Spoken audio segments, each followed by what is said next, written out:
ஓம் சாய்ராம். வரக்கூடிய வெள்ளிக்கிழமை ஸ்வர்ண கௌரி விரதம் வருது. இந்த விரதத்தை அனுஷ்டிக்கிறனால பெண்கள் தீர்க்க சுமங்கலியாக வாழ முடியும். அதே நேரம் கணவன் மனைவி ஒற்றுமையாகவும் இருக்க முடியும். அவங்களுக்கு ஏதாவது ஆரோக்கிய குறைபாடு இருந்தால் அதுவும் நல்லாகும் அப்படின்னு சொல்லுவாங்க. அதே நேரம் வீட்டில் ஸ்வர்ணங்கள் சேர்வதற்கும், அதாவது தங்கம் சேர்வதற்கும், செல்வம் சேர்வதற்கும், அஷ்ட ஐஸ்வர்யங்கள் நிறைவதற்கும் இந்த விரதத்தை நம்ம அனுஷ்டிக்கலாம். அம்பாளில் நம்ம அதாவது பார்வதி தேவியை கௌரியாக நம்ம வழிபாடு பண்ணுறது தான் இந்த ஸ்வர்ண கௌரி விரதம். அம்பாளை நம்ம மஞ்சளில் பிடிச்சி வச்சோ அல்லது கலசம் வச்சோ இது மாதிரி முகம் ரெடி பண்ணி கூட நம்ம வழிபாடு பண்ணலாம். இந்த முகம் எப்படி பண்ணுறதுன்னு சொல்லிட்டு நான் ஷார்ட்ஸ் போட்டிருக்கேன், அதை ரெஃபர் பண்ணி நீங்கள் மஞ்சள் அம்பால் இது மாதிரி ரெடி பண்ணிவிட்டு பூஜையில் வச்சு வழிபாடு பண்ணுங்கள். இப்போ பார்த்திங்கன்னா நம்ம பூஜை பண்ணுறதுக்கு முத நாளே வீடெல்லாம் தொடச்சிட்டு வெள்ளிக்கிழமை காலையில் ஏர்லி மார்னிங் கும்பிட்றது நல்லது. அல்லது 12 மணிக்கு மேலே நல்ல நேரம் பார்த்தோ அல்லது ஈவினிங் 6 o'clock மேலே நீங்கள் கும்பிடலாம். உங்களால் முடியும்னா நீங்கள் விரதம் இருக்கலாம் அல்லது பால் பழம் சாப்பிட்டு இந்த பூஜை பண்ணலாம். இப்போ பூஜை பண்ணுற இடத்துல இது மாதிரி நான் சிவன் பார்வதியோடு இருக்கக்கூடிய அந்த ஃபேமிலி ஃபோட்டோ வச்சுருக்கேன். அவங்களுக்கு முன்னால் பார்த்தீங்கன்னா நான் விளக்குகள் வச்சு நான் ரெடி பண்ணியிருக்கேன். அதாவது மஞ்சளில் ரெடி பண்ண ஸ்வர்ண கௌரி தேவியை இது மாதிரி நான் எடுத்து வச்சுருக்கேன். நீங்கள் கலசம் வைக்கிறதுனாலும் வச்சுக்கலாம் அல்லது இது மாதிரி அம்பாலை நீங்கள் ரெடி பண்ணி வச்சுக்கோங்க. இப்போ பார்த்தீங்கன்னா அம்பாளுக்கு முன்னால் வலது பக்கம் ஒரு நெய் விளக்கு வச்சுருக்கேன், இடது பக்கம் ஒரு நல்லெண்ணெய் விளக்கு வச்சுருக்கேன். கண்டிப்பாக இது வைக்கணும், நல்லது. அதே மாதிரி அம்பாளுக்கு கஜவஸ்திரம் போட்டு மாங்கல்யமும் போட்டிருக்கேன். பக்கத்தில் பார்த்தீங்கன்னா நான் காமாட்சி விளக்கு வச்சுருக்கேன், அதுக்கு முகம் வச்சுருக்கேன், அம்பாலோட முகம். வீட்டில் இருந்தால் இதெல்லாம் வைங்க அல்லது நீங்கள் ஒரு நெய் விளக்கும் நல்லெண்ணெய் விளக்கு மட்டும் ரெடி பண்ணி வச்சுக்கோங்க. உங்களுக்கு என்ன பூக்கள் வாசமாக கிடைக்குமோ அதெல்லாம் இன்றைக்கி பயன்படுத்துங்க. ஸ்வர்ணம் அப்படிங்கிறது பொன்னிறம் அப்படிங்கிறனால எல்லோ கலர் ரொம்ப விசேஷம்.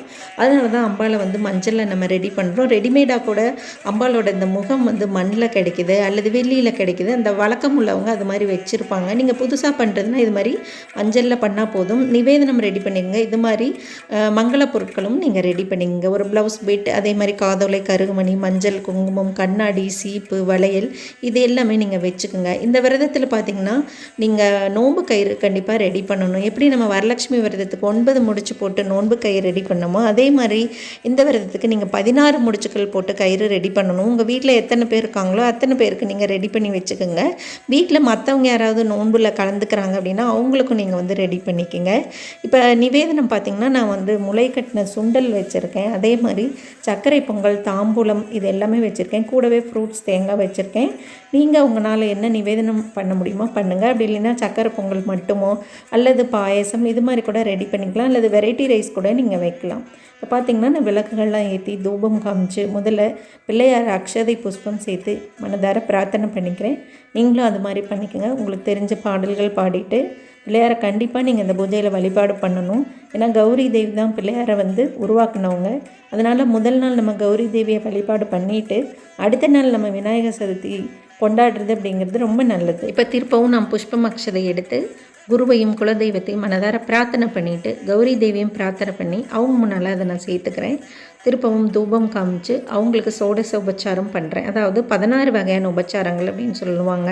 இது தெரிஞ்சால் நீங்கள் பண்ணுங்கள், அல்லது உங்களுக்கு எப்படி தெரியுமோ எளிமையாக நீங்கள் அம்பாலோட அர்ச்சனை மட்டும் சொல்லிட்டு கூட நீங்கள் தூபம் தீபம் நிவேதனம் காமிச்சு உங்கள் பூஜையை நீங்கள் கம்ப்ளீட் பண்ணிக்கலாம். இதுக்குரிய கதைகளும் இருக்குது, அதையும் நம்ம படிக்கிறது நல்லது. அம்பாள் முன்னால் பார்த்திங்கன்னா நான் அரிசி, பருப்பு, வெல்லம், உப்பு, பாசிப்பருப்பு எல்லாமே வச்சுருக்கேன். அதாவது நம்ம தானியங்கள் எல்லாமே வைக்கலாம், அல்லது நம்ம சமைக்கக்கூடிய பொருட்கள் எல்லாமே ரவை இது மாதிரி கூட நம்ம 5, 7 இந்த மாதிரி நம்ம வைக்கலாம். நான் நாட்டு சர்க்கரை வச்சுருக்கேன் வெள்ளத்துக்கு பதிலாக, நீங்கள் சுகர் வைக்கிறதுனால வைக்கலாம். இப்போ இது மாதிரி அம்பாலை சோடச உபச்சாரம் பண்ணிவிட்டு அவங்களுக்குரிய நாமாவளி சொல்லிகிட்ருக்கேன். அதாவது நீங்கள் 54 முறையோ அல்லது 108 முறையோ கூட ஓம் ஸ்வர்ண கௌரியை நமக அப்படின்னு சொல்லலாம். அல்லது கௌரி அஷ்டோத்திரம் 108 இருக்குது, அதை நீங்கள் பூக்களாலேயோ மஞ்சளாலேயோ குங்குமத்தாலேயோ நீங்கள் சொல்லலாம். இப்போ நான் குங்குமம், மருதாணி இலை, வளையல், பூக்கள் இதெல்லாமே பயன்படுத்தி அவங்களுக்குரிய அந்த நாமாவளி நான் சொல்கிறேன்.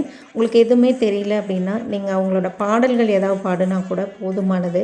இது மாதிரி பண்ணிவிட்டு நீங்கள் அந்த நோன்பு கை ரெடி பண்ணியிருக்கீங்களே அதை அம்பாள் மேலே வச்சோ அல்லது பக்கத்தில் வச்சோ அதுக்குரிய மந்திரங்கள் இருக்குது. தோரக்கிரந்தி மந்திரம் சொல்லுவாங்க பூஜைன்னு, அதை நம்ம சொல்லணும். அது தெரியல அப்படின்னா நீங்கள் அம்பாள் மேலே சாத்திட்டு நீங்கள் ஓம் ஸ்வர்ண கௌரியை நமக அப்படின்னு சொல்லி திருப்பவும் நீங்கள் ஒரு 9 முறை அல்லது 11 முறை சொல்லிட்டு கூட நீங்கள் தூப தீபம் காமிச்சிக்கலாம். இப்போ நான் அதுக்குரிய பூஜைகள் பண்ணிகிட்ருக்கேன். கௌரி தேவியை நம்ம பூஜை பண்ணுறது அப்படிங்கிறது எல்லா தெய்வங்களுமே பூஜை பண்ணுறதுக்கு சமம் அப்படின்னு சொல்லுவாங்க. அம்பாள் 108 வடிவம் எடுத்தவங்க, அதாவது அவதாரம் எடுத்தவங்க அப்படின்னு சொல்லுவாங்க. அதில் நம்ம 16 வகை மட்டும்தான் வழிபாடு பண்ணுற மாதிரி நம்ம பெரியவங்க நமக்கு ஏற்பாடு பண்ணியிருக்காங்க அப்படின்னு புராணங்களில் சொல்கிறாங்க. ஸ்கந்த புராணத்தில் சொல்லப்பட்ட இந்த பூஜையை நம்ம பண்ணுறதுனால சகல ஐஸ்வர்யமே நிறையும் அப்படின்னு சொல்லலாம். வீட்டில் செல்வம் சேர்வது மட்டும் இல்லாமல் கணவன் மனைவி ஒற்றுமையாகவும் ஆரோக்கியமாகவும் வாழ்வதற்கு இது ரொம்ப உதவியாக இருக்கும். சுக்கிரபலம் அப்படிங்கிறது ஜாதகத்தில் குறைவாக இருக்குது அவங்க இந்த வழிபாட்டை பண்ணுறது நல்லது. அதே மாதிரி இந்த விரதத்தில் நீங்கள் உங்கள்கிட்ட இருக்கக்கூடிய கோல்டு ஜுவல்ஸ் ஏதாவது இருந்தால் அது அம்பாளுக்கு வந்து வச்சுட்டு பூஜையில் கடைசி நாள் நீங்கள் புனர் பூஜை பண்ணி அதை எடுத்து உங்கள் கொஞ்ச நேரம் நீங்கள் போட்டு இருந்துட்டு அதுக்கப்புறம் நீங்கள் எடுத்து வச்சுக்கலாம். நான் இப்போ அம்பாளுக்கு வந்து பஞ்சாரத்தி காமிக்கிறேன். நீங்கள் கற்பூர ஆரத்தி கூட காமிக்கலாம். அதை முடிச்சுட்டு நீங்கள் திருப்பவும் ஆரத்தி தீபம் ஏற்றி வச்சுட்டு அம்பாளை வழிபாடு பண்ணிவிட்டு உங்கள் வீட்டு பக்கத்தில் இருக்க சுமங்கலிகளை அழைச்சி நீங்கள் தாம்பூலம் ப்ளவுஸ் பிட் வச்சு கொடுக்கறதுனால நீங்கள் கொடுக்கலாம், அல்லது தாம்பூலம் மட்டுமாவது நீங்கள் பிரசாதத்தோடு கொடுக்கலாம். அதனால் முடியும்னா நீங்கள் விரதம் இருக்கலாம், அல்லது பால் பழங்கள் சாப்பிட்டு பூஜை முடிச்சுட்டு உங்கள் விரதத்தை நீங்கள் கம்ப்ளீட் பண்ணிக்கலாம். விரதம் இருக்கிறவங்க பார்த்திங்கன்னா ஈவினிங் வரைக்கும் இருக்கீங்க பூஜை செய்கிற வரைக்கும் அப்படின்னா நீங்கள் வந்து அந்த பூஜையில் இருக்கக்கூடிய பிரசாதத்தை மட்டும் சாப்பிட்றது நல்லது அப்படின்னு சொல்லுவாங்க. அது உங்கள் உடல்நிலை பொறுத்து நீங்கள் பண்ணி பூஜை முடிச்சுட்டு அந்த கயிறை மறக்காமல் உங்கள் கையில் கட்டிக்கிங்க.